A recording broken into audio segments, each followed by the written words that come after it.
So, hello everyone. Welcome to the RN Recess, where we talk about anything and everything healthcare at Ganaps through the lens of a student nurse.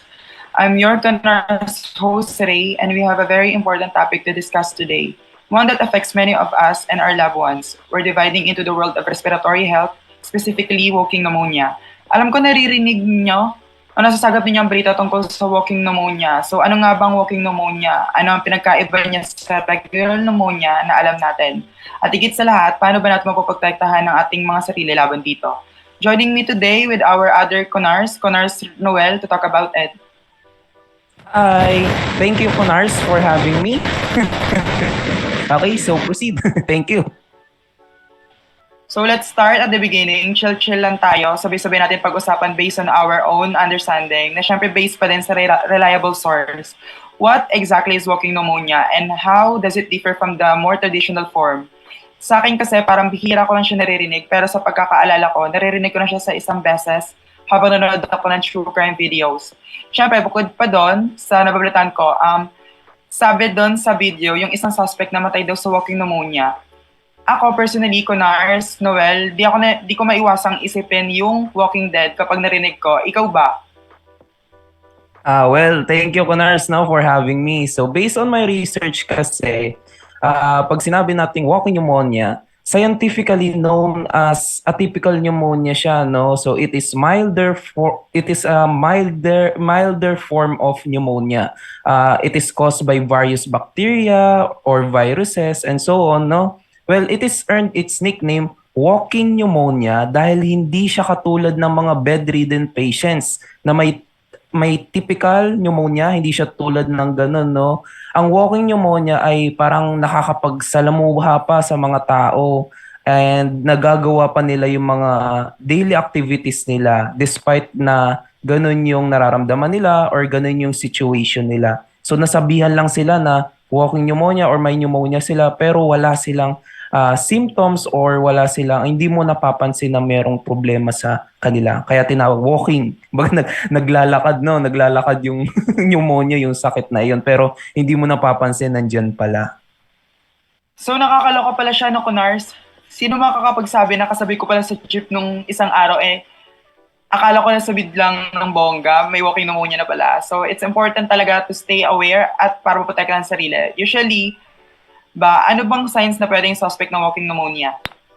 Well, pag sinabi kasi nating walking pneumonia, no? Well, it shares common symptoms with the common respiratory infections such as persistent cough, ubo ng ubo, fever, meron din lagnat, fatigue, and shortness of breath, yung nahihirapan huminga. Itong mga klaseng symptoms na akala natin ay normal ay meron pala sa isa sa mga dapat nating ikabahala sa ating mga kalusugan na dapat nating aksyonan.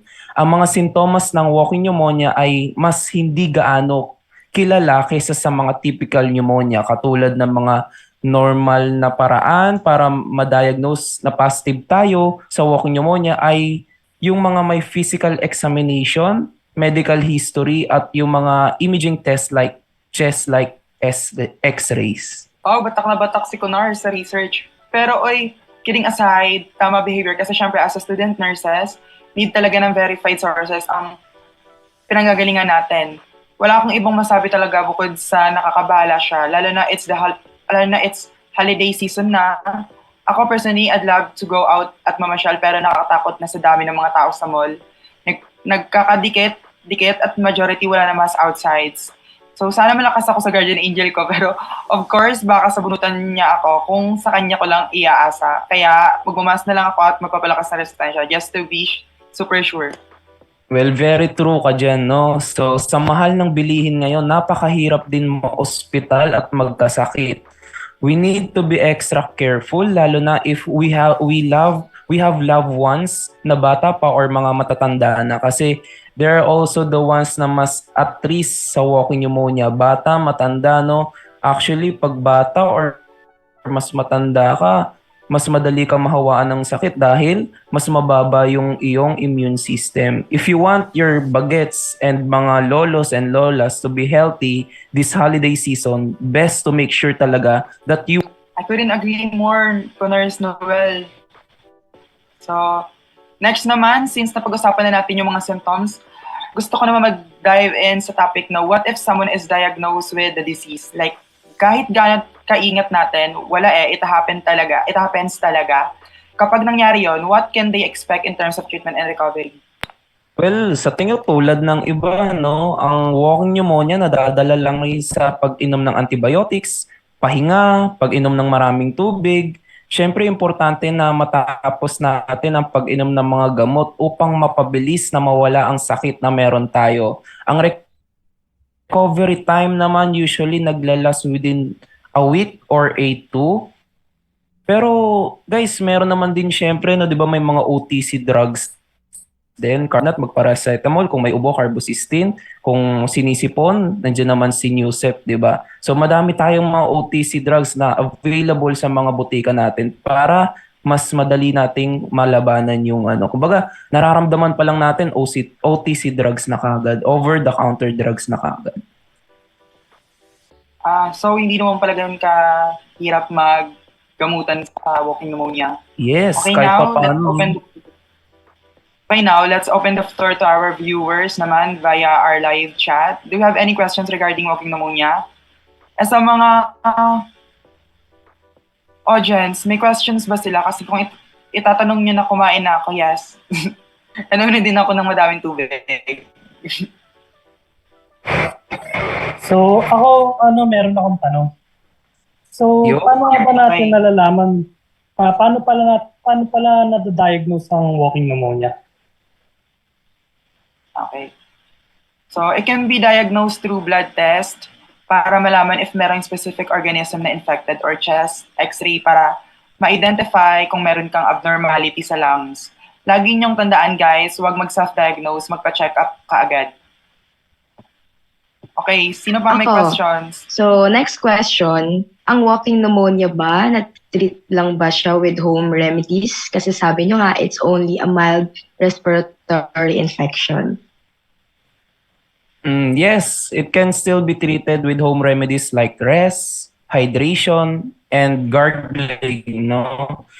So, but still guys, importante pa rin magpa-check up tayo to avoid further complications. May mga health center naman na malalapit sa atin. Importante pa rin na pupunta tayo sa kanila para kahit papaano mabigyan tayo ng tamang payo or yung doktor mismo yung titingin sa atin, no? And tulad ng sinabi ko kanina, kung medyo alanganin naman kayo or kahit sa inyo, no? 'Di ba? Kaya nyo naman OTC drugs, over the counter drugs. So, yun, kung kahit So, for my question po is, what vaccine should I get po para maiwasan ito?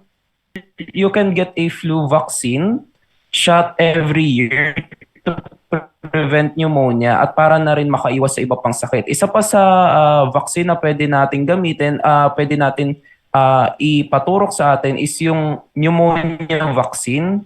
3 years siya and lifetime po yung kanya. Meron siyang 3 years and meron ding lifetime. So mas maganda is magpakonsulta na lang din sa health center or sa hospital para ma-immune tayo sa ganitong sakit. Okay, so ayun na nga. This concludes our today's show. So thank you, Kunars Noel, for being with me today on Shedding Light on Walking Pneumonia and providing valuable information. Remember mga Kunars, knowledge is power and understanding these respiratory conditions can help us to take proactive steps to safeguard our health. Tayo ang next generation na siguro sa kapakanan ng ating community pagdating sa kalusugan nila. Kaya iba ang may alam. Thank you din to our audience for joining us sa mga questions nila. Today, sabay-sabay din tayong natuto at nagchikahan. And with that, iiwan namin kayo ni Kunars Noel ng mga katagang stay informed, stay healthy, and until next time, take care. Bye-bye! Bye!